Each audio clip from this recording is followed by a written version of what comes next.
கோவை மாவட்டம் வாளையார் சோதனை சாவடி அருகில் காவல்துறையினர் வாகன சோதனையில் ஈடுபட்டிருந்தனர்.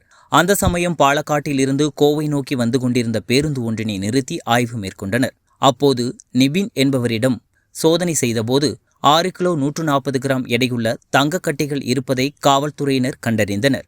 அவரிடம் மேற்கொண்டு விசாரணை நடத்தியதில் நிபின் கேரள மாநிலம் எர்ணாகுளம் மாவட்டத்தில் உள்ள தனியார் துணிக்கடையில் பணிபுரிந்து வருவதாகவும், கடை உரிமையாளர் ரகுமான் என்பவர் தங்கக்கட்டிகளை கோவை உக்கடம் பகுதியைச் சேர்ந்த சுரேஷ் என்பவரிடம் ஒப்படைக்க கொடுத்ததாகவும் அவர் கூறினார்.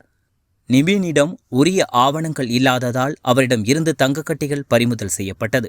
மேலும் சோதனை சாவடியில் உரிய ஆவணங்கள் இன்றி கைப்பற்றப்பட்ட தங்கக்கட்டிகள் மேல் நடவடிக்கையாக வருமான வரித்துறையினரிடம் ஒப்படைக்கப்பட்டது. இதனையடுத்து கோவை மாவட்ட காவல்துறை சார்பாக சட்டவிரோதமான கடத்தல் மற்றும் ஆவணமின்றி கொண்டு செல்லப்படும் பொருட்கள் தொடர்பாக தொடர்ந்து தீவிர கண்காணிப்பில் ஈடுபட்டு வருவதாகவும், பொதுமக்கள் காவல்துறைக்கு முழு ஒத்துழைப்பு வழங்க வேண்டும் எனவும் மாவட்ட காவல் கண்காணிப்பாளர் கேட்டுக்கொண்டுள்ளார்.